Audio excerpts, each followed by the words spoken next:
Bonjour tout le monde, j'espère que vous allez bien. Nous sommes actuellement le mardi 15 novembre. Je n'ai pas commencé à filmer hier parce que j'avais la flemme tout simplement. Donc voilà, j'étais un peu fatiguée suite au week-end que j'ai passé. Donc bref, voilà, j'ai du coup reçu 2 livres hier que je vais vous montrer. Vous le voyez déjà un petit peu ici.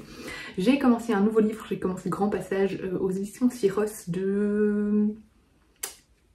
Le prénom je ne sais plus mais le nom de famille c'est Leclerc. Que j'aime beaucoup. Il est en bas là, je vous le montrerai tout à l'heure, mais en fait ça parle d'un jeune homme de 14 ans qui vit à Grand Passage et en fait il a la capacité de voir les morts. Ça a commencé avec des insectes quand il était vraiment très jeune et puis petit à petit ça a été des animaux et là maintenant récemment il peut voir son grand-père. Il y a une amie à lui qui a été assassinée et du coup on a un petit côté enquête en même temps qui va s'ajouter. J'imagine qu'à un moment il va voir le fantôme de son ami, enfin je sais pas hein, mais ça me paraît logique que ça parte là-dedans. Mais en tout cas, enfin voilà, il y a une enquête sur un meurtre. Et voilà, pour le moment j'aime beaucoup, je trouve que l'écriture est vraiment... enfin voilà, j'aime beaucoup l'écriture, je trouve que c'est prenant, j'aime beaucoup l'histoire, voilà, pour le moment j'aime bien, donc je vous en parlerai quand j'aurai fini. J'ai reçu des colis et du coup il y en a 2 que j'ai déjà ouverts, donc hier j'ai reçu Le Secret du Night Silver aux éditions PKJ, lui je vais essayer de le glisser dans... il y a d'office moyen que je glisse dans mon Cold Winter Challenge, ça y est. La vidéo du Cold Winter Challenge est sortie, du coup je vais devoir la filmer. Je vais d'abord me racheter un trépied parce que Miko a pété mon trépied. Du coup heureusement c'était un trépied pas très cher, hein. Je crois que c'était une quinzaine d'euros, j'espère qu'il est encore dans la boutique où je l'ai acheté. Parce que j'ai pas envie de mettre 50 € dans un trépied. Mais donc dès que j'aurai mon trépied je pourrai filmer ma vidéo du Cold Winter Challenge. Mais du coup voilà, j'ai reçu celui-là, ça va être lu assez vite parce que c'est écrit extrêmement grand et il fait 300 pages. Hier, j'ai reçu également Fièvre rouge de Judith Rochman aux éditions Pont. Je ne sais plus de quoi ça parle, du judaïsme, je pense. Ah non, non, non, non, rien à voir. Pourquoi je dis ça? Ah, c'est parce que j'ai vu une étoile, mais rien à voir. Ça parle de, du franquisme pendant la guerre civile, voilà. C'est Julia Guzman qui a fait un républicain espagnol mort pendant la guerre civile. Qui agit avec la même ferveur qu'autrefois, elle lutte contre le fascisme, voilà, elle lutte contre les idées de Staline en Italie, non pas d'Italie, voilà, bref, ça parle de fascisme, etc. C'est un roman féministe et militant qui se déroule dans les années 50, donc voilà, ça avait l'air vraiment très chouette. J'avais lu le résumé à l'époque et ça me tentait bien. Alors là j'ai reçu quelque chose de Milan, mais c'est l'invitation en fait tout simplement pour les 40 ans de Milan, mais je ne peux pas y aller. Je serai à Montreuil, il y a Baya, enfin Page Turner qui m'a invité au total à genre 3 ou 4 événements. Je suis allée à aucun parce que il y en a 2 qui se passent le jeudi vendredi et j'arrive à Montreuil que le samedi. J'arrive le samedi, je vais chez Charleston, du coup je sais pas aller à leur petit déjeuner et le soir je sais pas y aller non plus parce que j'ai un autre événement. Mais du coup je sais pas aller à cet événement là. Donc voilà, c'est l'invitation. Hop. Alors là je me demande s'ils l'ont pas envoyé en double parce que c'est Dracou et il est marqué Le Paris des Merveilles dessus. Mais j'ai déjà reçu ce colis. Alors est-ce que c'est un colis qui m'envoie en double? Auquel cas je vais leur envoyer un message et demander si je peux faire un concours. Ou est-ce que c'est autre chose? Ok, on va voir.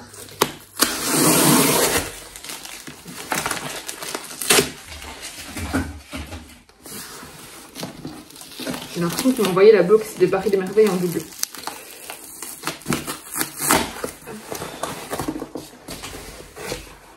Ouais, je pense que c'est 2 fois la même chose.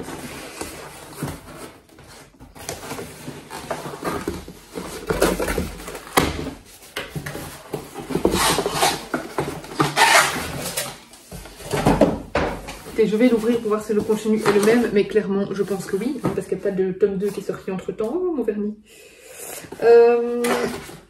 Ouais, c'est ça, c'est exactement la même chose. Exactement.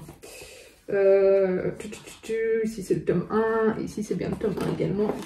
Oui, donc j'ai reçu en double cette superbe box Paris des Merveilles. Bah, écoutez, je vais envoyer un mail à Dracou. Je ne crois pas qu'ils vont me demander de leur renvoyer la box, ça n'a aucun sens. Du coup, je vais leur demander si je peux organiser un concours et vous faire gagner cette box, ça serait une chouette idée. Donc je vous tiens au courant, si ça se passe ça sera sur Instagram de toute façon, donc je vais leur renvoyer un mail. Et ici qu'est-ce que c'est? Aucune idée, rien m'écrit.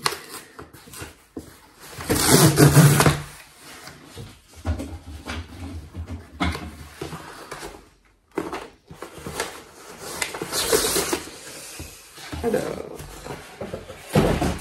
Ah oui, c'est les éditions Alibi qui m'ont proposé de recevoir un livre. C'est un collectif. Quand j'ai vu les auteurs, je leur ai dit que oui, ça m'intéressait beaucoup. En plus, il est tout petit en fait, il sera très vite lu. Il fait à peu près 150 pages. En fait, c'est 11 auteurs de polar qui se sont transformés en témoins oculaires. Ils ont reçu une photo sans plus de détails, sans aucune indication de lieu ni de temps, sans même connaître le photographe qui a appuyé sur le bouton à ce moment précis. La seule information dont ils disposaient, le cliché, provenait de la prestigieuse agence Magnum.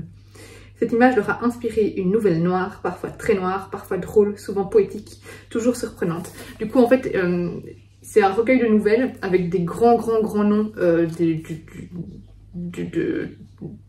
des auteurs du polar, et ils ont tous fait une petite nouvelle du coup autour d'une image, et notamment il y a R.J. Ellory, il y a Johanna Gustafsson, il y a Bernard Minier, il y a Franck Tillier. Donc voilà, quand ils m'ont demandé si ça m'intéressait, j'ai évidemment dit que ça m'intéressait, et en plus ce sera parfait pour Black November. Donc voilà pour les réceptions du jour. Je vous reprends tout à l'heure. Hello, alors je suis un peu décoiffée, désolée. Je vous reprends, il est actuellement 7h et quelques, 8h moins quart je crois. On est mercredi. Je vais vous faire un petit point lecture parce que hier j'ai fini du coup grand passage que j'ai vraiment beaucoup aimé. Alors, au niveau de l'intrigue, au point de vue des meurtres, c'est très facile à deviner. Honnêtement, j'avais deviné moi dès le premier meurtre. Donc voilà, ça c'était un petit peu décevant, mais en même temps, c'est de la jeunesse, donc voilà, je pardonne assez facilement.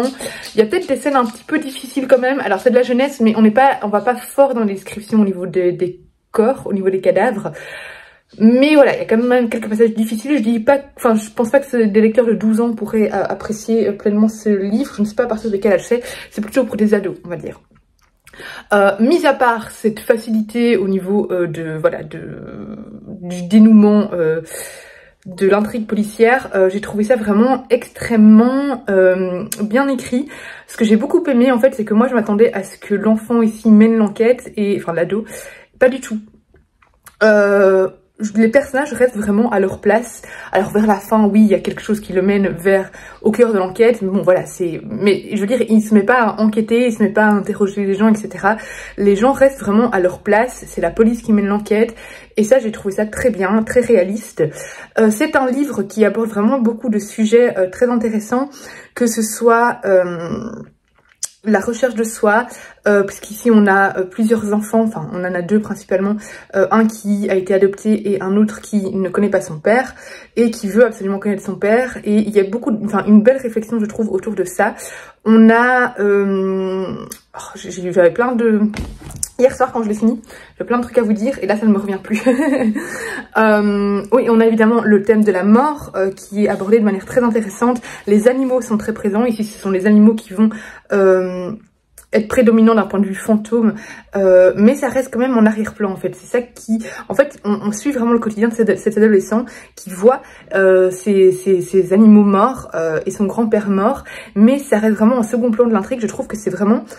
très bien amené par l'autrice. Voilà, j'ai beaucoup aimé ce roman. J'ai trouvé que c'était très intelligent et vraiment je me suis pas ennuyée une seule seconde. Voilà, on a une très belle histoire d'amitié aussi. La fin est assez triste, je ne vous dirai pas pourquoi. J'ai beaucoup aimé en fait comment le thème de la mort est abordé, et je trouve qu'on aborde vraiment des questions existentielles dans un roman jeunesse, donc c'est amené de manière profonde mais légère à la fois. Et la relation entre j'ai oublié le nom du personnage principal, entre Loris et sa maman, je trouve est très belle, conflictuelle mais belle à la fois. Sa mère est assez...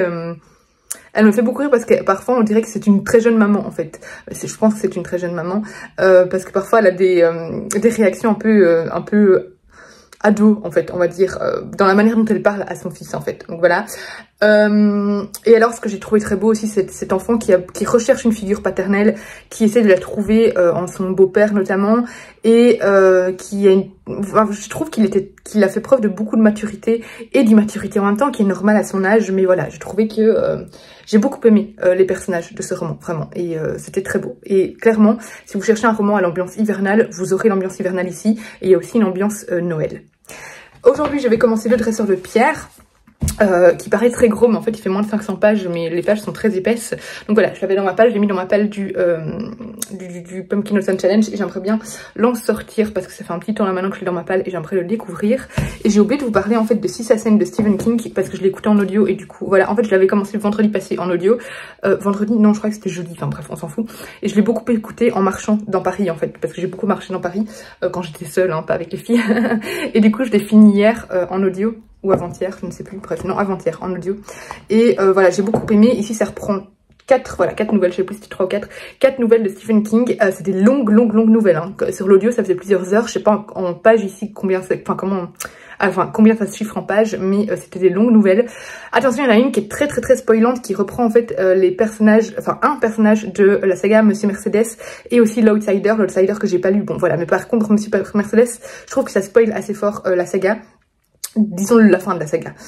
Donc voilà, mais voilà, c'est des nouvelles de très grande qualité. Stephen King, comme d'habitude, c'est un maître de l'horreur. C'est des nouvelles où je me suis ennuyée à aucune seconde, alors que le format nouvelle, c'est pas ce que je préfère. Voilà, c'est 4 nouvelles très différentes, toutes horrifiques à leur manière, certaines plus soft que d'autres, toutes assez stressantes, toutes assez vraiment haletantes, palpitantes. Voilà, c'est de l'horrifique, c'est tout avec un rythme quand même relativement lent au final, parce que Stephen King, c'est toujours des rythmes assez lents, et j'ai vraiment beaucoup aimé. C'est dur de vous parler de nouvelles sans vous spoiler, donc voilà, j'ai trouvé que les 4 nouvelles étaient de très grande qualité. Salut Stephen King, si vous aimez Stephen King, foncez, parce qu'à mon avis, vous aimerez ce roman. Voilà, là je vais bientôt commencer à travailler, j'ai eu le temps de lire encore un tout petit peu et puis je vais travailler, donc je vous reprends tout à l'heure. Alors je vous prends 5 minutes parce que j'ai reçu pas mal de colis.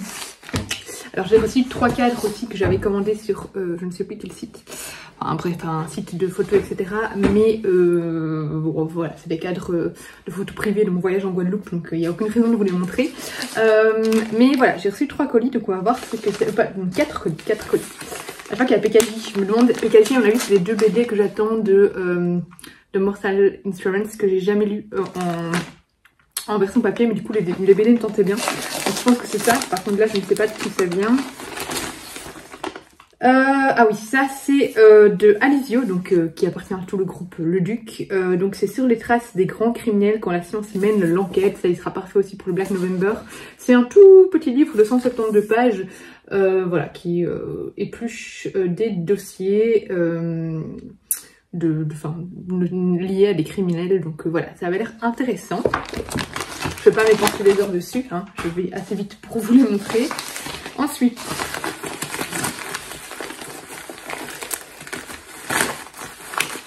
yep, ce sont bien les BD que je pensais. Ah, et finalement le colis que je vous ai montré hier, Dracou, c'était bien une erreur. Et ils ont demandé que je le renvoie, ce que je comprends totalement, hein. Moi je m'en fous du moment qu'ils payent les frais de renvoi. Moi il est hors de question que je paye les frais de renvoi pour une erreur. Ils doivent envoyer à d'autres personnes forcément. Donc écoutez, je vais le renvoyer, le colis, je vais le déposer à un point relais. Pour le colis Dracou avec la BD du Paris des Merveilles. Alors du coup j'ai reçu 3 petites choses. J'ai reçu Cogito qui est sorti maintenant en poche. Cogito je l'avais écouté et adoré en version audio, mais je ne l'avais pas dans ma bibliothèque.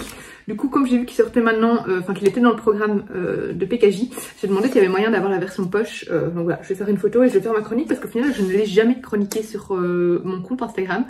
Je l'avais écouté en audio, je l'avais chroniqué sur en vidéo YouTube, il me semble, mais du coup, j'ai pas fait de photo et je ne l'ai pas chroniqué, donc écoutez, ce sera l'occasion d'enfin sortir ma chronique. Et donc j'ai reçu les 2 The Mortal Instruments, donc qui sont adaptés en BD. Je crois que c'est une saga qui est assez connue, qui moi quand j'en entendais parler me tentait pas trop en roman. Par contre en BD je me dis que ça peut bien passer. Voilà, j'ai l'impression qu'il y avait pas mal de romances, triangles amoureux et tout ça, donc ça me tentait pas trop. Mais en BD ça sera d'office moins embêtant si c'est le cas et qu'il y a bien les triangles amoureux, etc.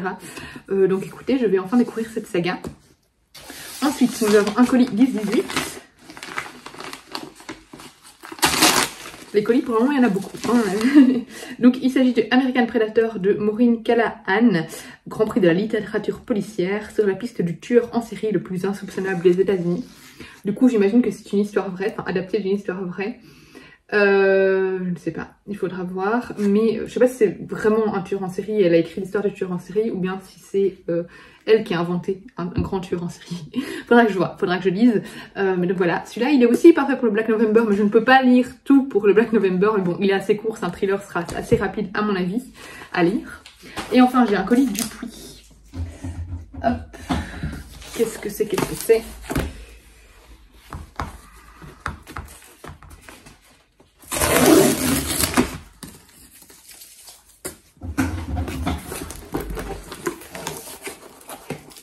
Ah, ça c'est pour mon chéri particulièrement.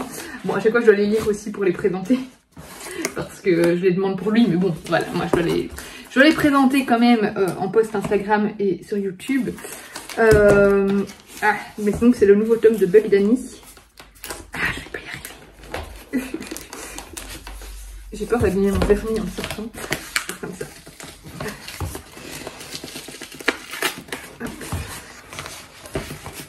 Depuis, vous emballez trop bien vos BD. Allez! Voilà. Donc, il s'agit du nouveau tome de Bug Danny. Donc le tome... je ne sais pas. Ah, mais c'est le tome 9, en fait, dans les Bug Danny classiques. Donc voilà, c'est toute une autre série de Bug Danny. Ils ont fait plein de hors-série. Donc là, c'est la série classique. Et voilà, c'est assez sympa à lire, hein. C'est beaucoup d'action, beaucoup de rebondissements, c'est un peu fort film d'action américain, mais ça se laisse lire. Moi je trouve ça toujours sympa, donc voilà. Si vous aimez Bug Danny, il y a un nouveau tome qui vient de sortir.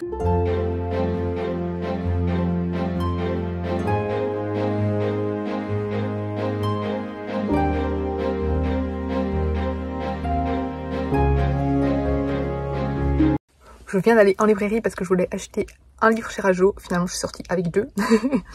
Et j'ai bien failli acheter une dizaine de livres en plus. Je me suis dit, vite, dépêche-toi, sors de cette librairie parce que tu vas craquer. Il y a plein de trucs que je voulais.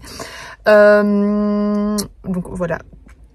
Je vais vous montrer ce que j'ai pris. J'ai demandé en même temps parce qu'il y a la nouvelle affiche de l'école des loisirs, celle avec les mémoires de la forêt version de Noël. J'ai demandé s'ils avaient l'affiche, ils l'ont pas encore reçue, mais elle pense qu'elle va la recevoir. Du coup, je vais trop taquer pour si jamais ils la reçoivent. Je la veux cette affiche, donc j'espère que je pourrai en avoir une là-bas. Sinon, j'irai voir chez Filigrane ou quoi à Bruxelles. Bon voilà, là c'était ma librairie préférée à Braine-l'Alleud. Du coup, ça fait longtemps que j'étais pas allée. Du coup, je suis trop contente d'y être retournée. C'est le Baobab à Braine-l'Alleud. Et du coup, j'ai craqué pour le Maël Dessart, le nouveau, l'école de minuit. Et j'ai craqué pour ce magnifique ouvrage. Alors je les ai tous en anglais, donc ça va pas du tout aller avec mes versions en anglais, mais bon, ce n'est pas grave, en plus c'est pas du tout la même taille. Comment le prince Cardan en est venu à détester les histoires. Il était une fois un prince cruel, donc c'est une nouvelle autour du prince Cardan et qui est illustrée, et c'est un superbe objet livre. Du coup voilà, je me suis sentie obligée de craquer.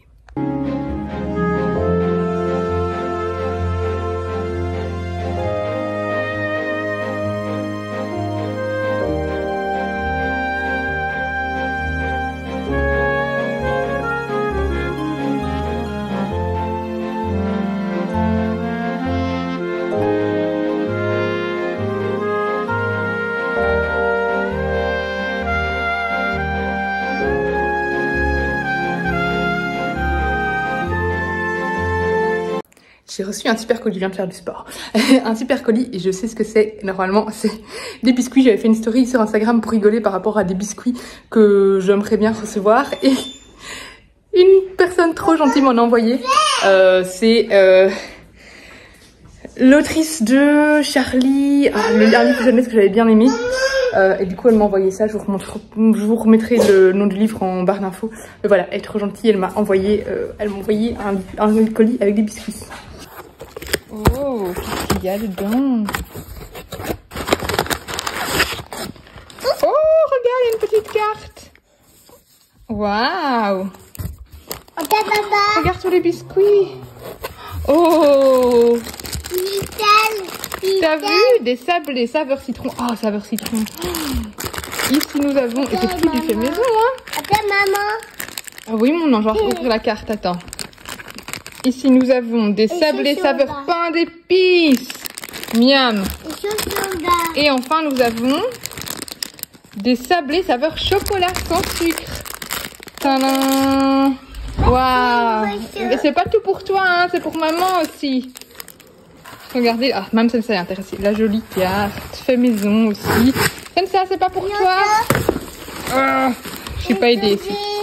Voilà, la jolie carte de Camille Victoria. Victoria, c'est donc l'autrice du livre dont je vous ai parlé il n'y a pas très longtemps sur Instagram. Elle m'a envoyé tout un colis aussi avec du fait maison et tout ça.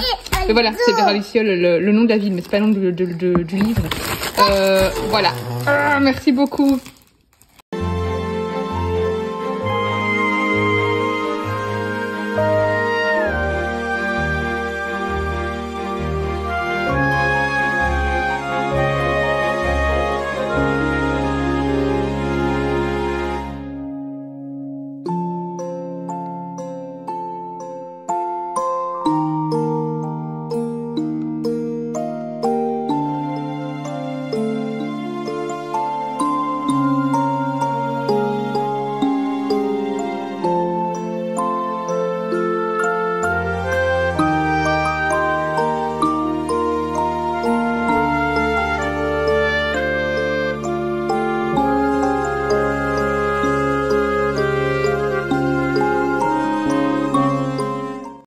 Je suis allée chez Sauce Train Green tout à l'heure pour acheter un cadre. Alors par contre ça me saoule toujours, tous les cadres que j'achète à chaque fois, c'est donc pour les formats affiches A3, des formats affiches standards, les affiches c'est la bonne taille, mais les cadres sont jamais vraiment adaptés, il manque toujours 1 cm, là c'est un petit millimètre pour que ça soit vraiment bien mis, du coup là ça ondule un petit peu. Je comprends pas, enfin pourquoi les cadres ne sont pas adaptés aux affiches, enfin, c'est un truc, c'est un concept que j'ai du mal à comprendre, mais bref. Voilà, ici j'ai donc enfin accroché mon cadre avec le renard. J'hésitais à le mettre là, mais je me dis que là il est bien. Voilà, je verrai bien. Là, je vais encore tout changer pour faire en Noël. Voilà, j'ai fait quelques petits achats chez Sauce Train Green. Je vous les montrerai sûrement demain. En même temps que mon petit point lecture. Là, je vais au restaurant. Je vais me régaler.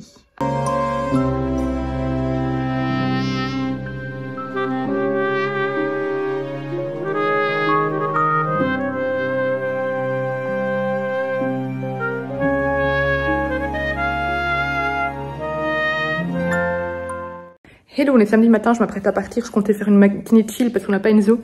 Mais finalement on va aller au centre de Waterloo, une ville en Belgique, faire 2-3 trucs. Donc finalement ce sera pas une matinée de chill, je ne vais pas très fort avancer dans mes livres. J'aurai au final 3 livres je crois à vous présenter sur sur toute la semaine, mais bon c'est pas très grave. Je vous montre mes petits achats de hier. J'ai craqué pour ça, il est tellement beau chez Sauce Train Green. C'est à 10 € je crois, 9,98 €, 9,98 €. J'ai acheté des toutes petites bougies comme ça, un pack de petites bougies comme ça, et vous allez voir pourquoi. Parce que j'ai acheté 2 petites choses comme ça. Hop, je vous montre ici, c'est une petite souris. Et là, c'est pour mettre la petite bougie. Et là, il y a le même avec le sapin. C'est trop beau, j'adore, je suis fan. Et j'ai acheté une petite colombe qui me fait penser un peu à maman, j'ai raté l'avion. Comme ça. Et pour ma mamie, qui est fan de doigts, j'ai acheté une petite boule de Noël avec une petite doigt, une petite soie et un petit bonnet. Voilà, voilà pour mes petits achats. Aujourd'hui, j'aimerais bien transformer ma bibliothèque, enfin mon buffet dans la bibliothèque en version de Noël. Et ce week-end, j'aimerais bien réussir à filmer ma palle que j'ai même pas encore faite, hein, du Cold Winter Challenge. D'habitude, un challenge sort, mes vidéos sortent directement, mais même ma palle n'est pas encore faite tellement je n'ai pas le temps pour le moment. Donc bon, voilà. Ce n'est pas grave, je vais essayer de la faire ce week-end. Je voulais la faire ce matin parce qu'Enzo n'est pas là, mais déjà il me faut de nouveau un trépied, il faut que j'aille en acheter un. Et puis finalement on fait autre chose. Donc écoutez, je profiterai demain à mon avis qu'Enzo soit au foot pour filmer, parce qu'il fait du foot. Enfin il fait surtout de la psychomotricité, hein. Mais donc voilà. Allez, je vous prends tout à l'heure. Bon, malheureusement, il n'y avait plus de trépied chez Trafic, donc je dois refaire ça. Quand je l'ai fini, je vais vous en parler. Tout ça doit partir et devenir Noël. Et je dois essayer de filmer demain sans trépied. On va essayer. Et voilà le travail. J'ai mis mon grand calendrier de l'avant comme ça. Bon, du coup, il va dans le cadre, mais ce n'est pas grave. J'ai mis des petits détails comme ça ici. J'aime bien. Alors, j'hésite encore à mettre des trucs là, mais on verra bien. On verra au fur et à mesure que le temps avance. De toute façon, me connaissant, je reste acheter. Mais du coup, ça donne ça pour le moment. J'aime bien. Je suis contente avec mon beau cadre. Voisin qui vient de me déposer un colis qui a été livré chez moi pendant que je n'étais pas là et il n'y avait plus de place dans la boîte aux lettres. Regardez-moi, c'est Les Fleurs du Mal par Charles Baudelaire, poème illustré par Bernard Isler. C'est magnifique. Donc c'est chez Air Libre, mais donc c'est du Puy qui m'envoie ça. Waouh, c'est un trop bel ouvrage. Trop beau.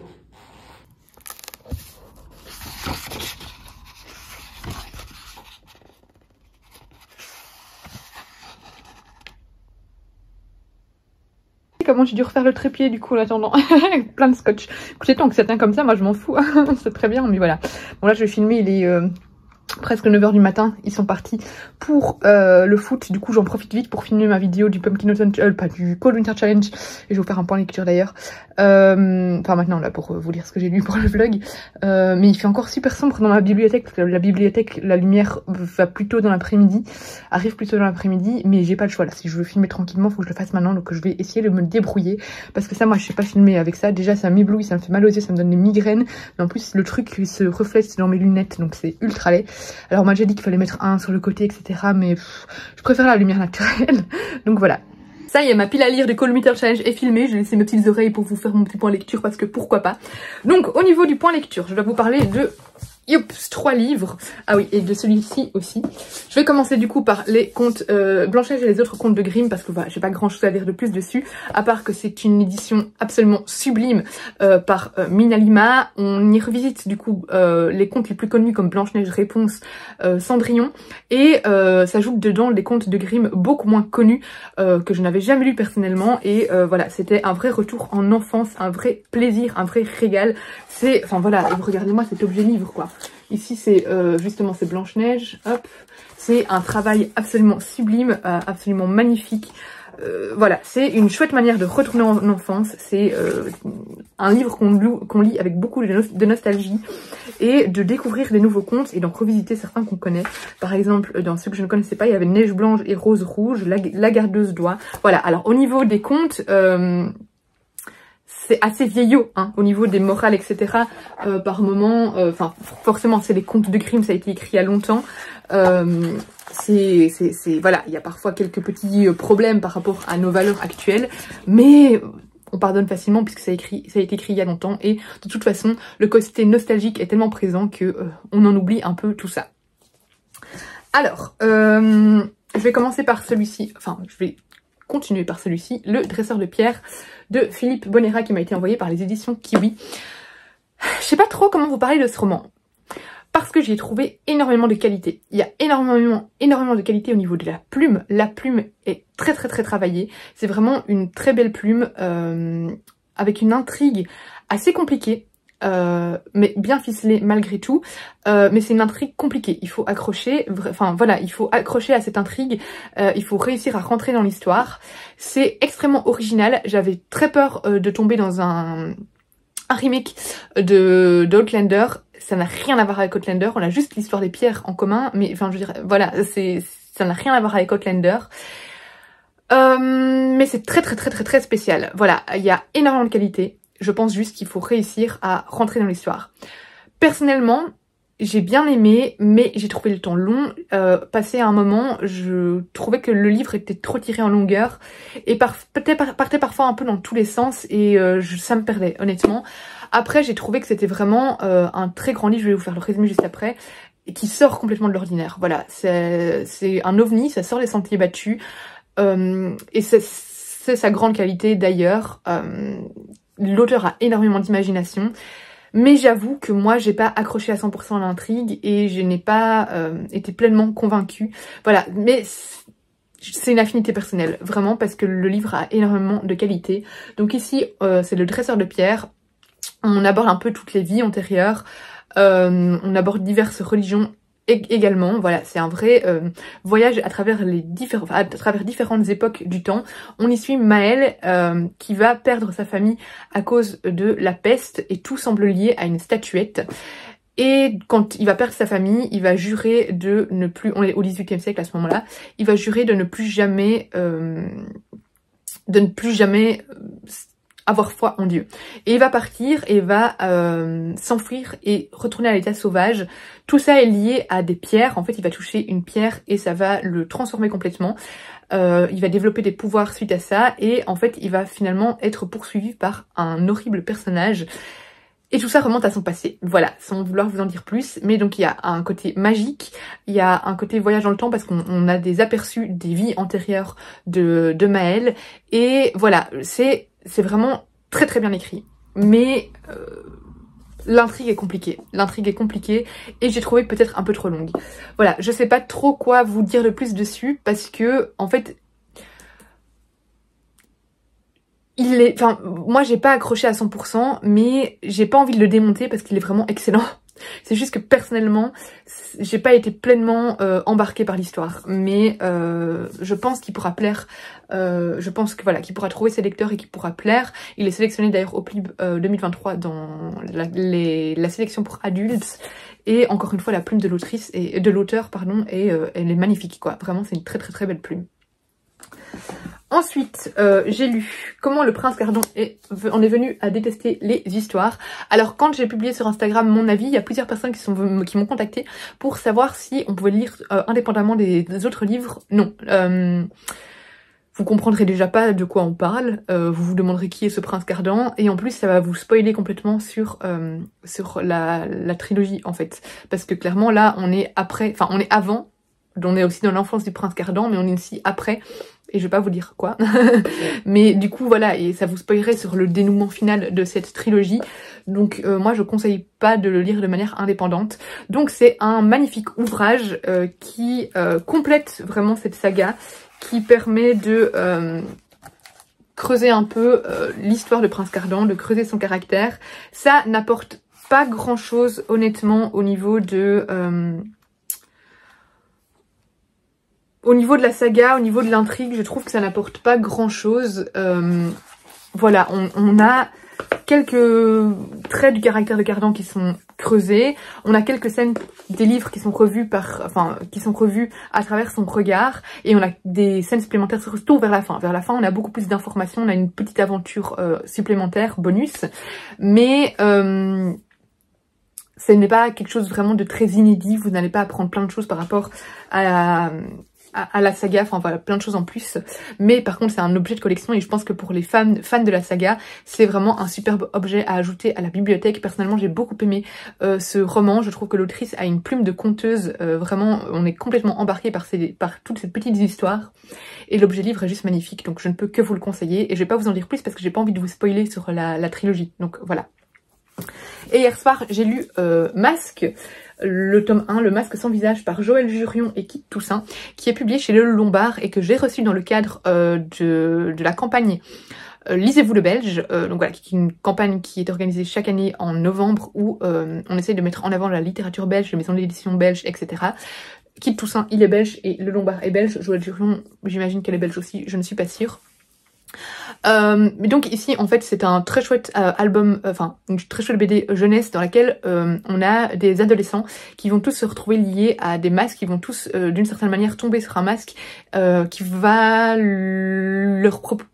leur procurer des pouvoirs, des capacités extraordinaires.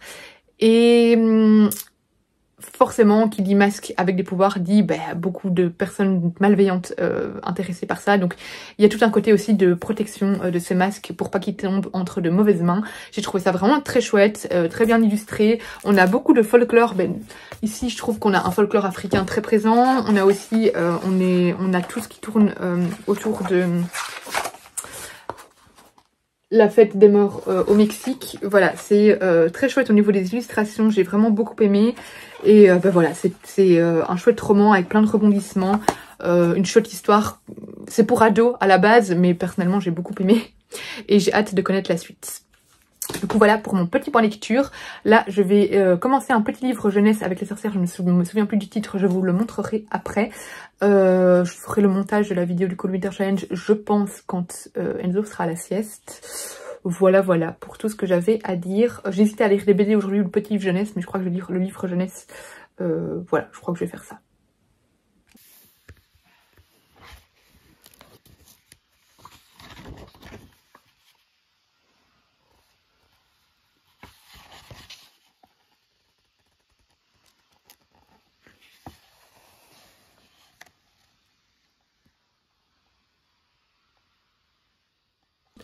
Hello, on est lundi matin, je vous ai pas repris hier pour vous faire mon petit point lecture. Hier j'ai encore lu deux petites choses, j'ai lu une BD et un petit roman jeunesse. Je vais commencer avec le roman jeunesse du coup. J'ai lu Madame Mouche et les 7 inséparables de Rémi Dauberpé, qui est une toute petite histoire, un petit roman jeunesse, je ne sais pas à partir de quel âge, mais voilà, c'est pour des premiers romans à mon avis, ou des romans qu'on peut lire aux enfants nous-mêmes. qui savent pas encore très bien lire, hein, ça se lit assez facilement, un chapitre par jour par exemple. En fait on y suit Madame Mouche qui est une sorcière, mais c'est une sorcière qui n'a pas les caractéristiques des sorcières clichés qu'on connaît d'habitude, dans le sens où c'est une sorcière qui est belle, c'est une sorcière qui n'aime pas faire du mal, qui quand elle fait des petites blagues sans importance en fait, voilà. Mais du coup il y a la chef, la présidente des sorcières, qui elle est très méchante, qui n'aime pas du tout Madame Mouche parce que pour elle, elle n'est pas assez méchante, et du coup elle va la punir et elle va lui donner une dernière chance et lui demander de transformer un enfant en cafard pour pouvoir le torturer, etc. Sinon elle sera chassée du conseil des sorcières, enfin je sais de la... Elle sera chassée du truc des sorcières, voilà. Je ne sais plus comment ça s'appelle. Et du coup Madame Mouche va devoir faire ça, mais elle a vraiment pas envie. Et elle va s'embarquer du coup avec, elle va tomber sur un enfant, mais en fait elle va se taper tout un groupe d'enfants qui sont inséparables, Lou et les 7 inséparables, et c'est des enfants qui sont assez assez dynamiques, plein d'énergie. Alors c'est une histoire vraiment que j'ai beaucoup aimée, il y a énormément d'humour et énormément de clins d'œil à notre société actuelle en fait, hein. Bon, en fait c'est les sorcières vivent dans un monde magique, mais il y a en même temps la société normale qui est notre monde actuel, vraiment, c'est notre monde actuel, donc les enfants ils ont leur téléphone, etc. Et par exemple elle prend l'avion à un moment, enfin voilà. Et du coup il y a quelques petits clins d'œil à l'actualité. Par exemple à un moment il y a 2 personnages très méchants qui s'appellent Proutine et Trumpet, enfin voilà, pour Poutrine je crois, et Trumpet, quelque chose comme ça, un truc dans le genre, c'est peut-être pas exactement ça. Elle reprend parfois, il y a des petits passages où on se dit, il y a un passage entre 2 corbeaux par exemple, ou un corbeau et une corneille, et la manière dont c'est tourné, il y a un clin d'œil aux fables, enfin à la fable du corbeau et du renard. Voilà, il y a plusieurs petits trucs assez drôles que je pense les plus jeunes ne relèveront pas spécialement, mais les adultes qui le lisent ou qui lisent aux enfants, ça les fera un petit peu rire, je pense. Voilà, donc c'est assez moderne au niveau de l'écriture, et j'ai trouvé que c'était une chouette petite aventure prise. Enfin, c'est vraiment, il y a un esprit de dérision qui est omniprésent, et c'était une très chouette histoire. Maintenant, je pense qu'il y a quelques petits soucis. Alors, en fait, j'ai relevé en tout cas un personnage, enfin, où c'est un peu grossophobe en fait. Voilà, c'est le petit truc qui m'a fait tiquer, c'est-à-dire qu'il y a un personnage qui est très gros, c'est vraiment la chef de toutes les sorcières. Elle arrête pas d'être décrite comme énorme, etc. Et elle passe son temps à manger. Je trouve que c'est fort cliché et très grossophobe. Voilà, ça m'a un petit peu embêtée. Mais comme je suis pas concernée, je sais pas exactement. Enfin voilà, je me sens pas libre enfin, j'en parle pas aisément. Parce que ça se trouve, c'est moi qui trouve, mais je pense que c'est grossophobe, je pense. Clairement, ça fait quand même très cliché. Mais clairement, à peu près tous les personnages sont stéréotypés. Mais ça me dérange pas à partir du moment où c'est pas mal fait, et je trouve que ce personnage-là, elle n'est pas très bien fait. Voilà, ça, malheureusement, ça ancre encore plus le cliché de les gros qui ne passent leur temps à manger. Et vraiment, là, elle passe son temps à manger, voilà. Mais sinon, à part ça à part, c'est un petit personnage qui intervient pas très beaucoup, donc c'est pas omniprésent dans le roman. À part ça, c'est vraiment un chouette petit roman, voilà, avec quelques petites touches de magie du coup, et assez humoristique. Elle a un ballet qui est assez comique également, voilà, c'était assez chouette. Et j'ai lu Le Paris des Merveilles, qui est donc c'est le tome 1. Divisé en 2. Donc ça c'est la première partie du tome 1 du Paris des Merveilles de Pierre Pével, qui a été donc adapté en bande dessinée. J'ai vraiment beaucoup aimé découvrir ça en BD parce que vu que le tome 1 je l'ai écouté en audio, je me rends compte qu'en écoutant en audio, j'oublie beaucoup en fait de ce que je lis par rapport à quand je lis la version papier. Et du coup, je me souvenais vaguement du tome 1, mais là je me suis rendu compte que j'avais oublié pas mal de trucs. Je trouve que les BD sont assez bien adaptés de ce que je me souviens, de l'intrigue du roman, et j'aime beaucoup les illustrations. Voilà, il y a un côté très féerique qui s'ajoute dans le Paris actuel, enfin actuel, c'est en 1909, mais bon, voilà, dans le Paris du XXe siècle. Il y a toute une enquête. C'est une BD vraiment très bien, très fidèle au roman. Je crois que si vous avez aimé les romans, vous aimerez la BD. Il y a pas mal de rebondissements, on a des très belles illustrations, on a de la magie, voilà, c'était très chouette. Ça se lit très rapidement, c'est une BD assez courte, hein, elle fait le format de 46 pages je crois. Donc c'est des BD qui se lisent assez vite, 46 ou 48, quelque chose comme ça. 48 pages, voilà. Donc ici en fait on est en 1909, on est dans un Paris où le voile a été levé, c'est pas vraiment un voile, je sais plus comment on dit, mais bref, dans ce Paris-là, humains et créatures féeriques cohabitent complètement. Depuis un siècle il me semble, et il y a même un métro qui va jusque dans le monde féerique. Ambremer, je pense. J'ai du mal à retenir les noms, hein, mais enfin, l'outre-monde, oui, Ambremer c'est oui, dans l'outre-monde, voilà. Et du coup, on suit un personnage principal, c'est Griffon, qui va devoir mener une enquête suite à des objets enchantés, voilà, qui sont utilisés de manière malveillante, et du coup il va se retrouver dans une enquête assez mafieuse, voilà, il y a un petit côté mafieux je trouve, voilà, vous voyez un peu dans le film américain où il y a vraiment des très gros méchants, et voilà, c'est un peu stéréotypé aussi à ce niveau-là, mais moi je trouve que c'est une très chouette BD, et c'est une très chouette saga, j'ai encore lire le tome 3 d'ailleurs pour la terminer, mais voilà, en plus j'avais reçu dans cette superbe box, que je n'arrive pas à renvoyer à la maison de l'édition, je me suis un peu énervée hier, mais bref, je sais pas s'ils m'ont envoyé la mauvaise étiquette pour la Belgique, ou mais bref, j'ai fait plein de points de poste, et j'arrive pas à renvoyer ce colis, et j'avoue que ça... J'ai perdu une demi-journée là-dessus, j'ai pas envie de perdre plus de temps sur un colis qui m'a été envoyé par erreur, donc ça m'énerve un peu. J'ai envoyé un email à la maison de l'édition, moi je veux bien l'envoyer autrement, mais je vais pas faire tous les points poste qui existent, et la poste j'ai difficilement accès quand on travaille, c'est un peu difficile, et mes week-ends sont souvent chargés, la poste ferme à midi, donc bon, bref.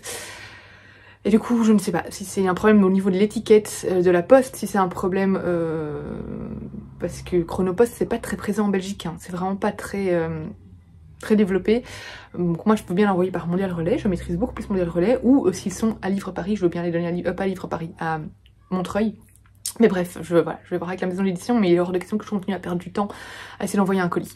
Bref, à part ça, il m'avait quand même envoyé un superbe colis, et j'aime beaucoup cette maison d'édition. C'est pas leur faute, hein, si Chronopost, voilà, c'est pas contre eux que je suis fâchée, mais voilà, c'est contre le colis. Bref, mais du coup voilà pour la BD, et j'ai hâte de lire le tome 3, et j'ai hâte qu'ils développent la suite des tomes en BD, enfin d'abord la suite du tome 1 et puis la suite des tomes. Et voilà, c'est un très beau travail. Je vais du coup clôturer ce vlog ici, j'espère qu'il vous aura plu, et je vous retrouve bientôt dans une prochaine vidéo. Bisous!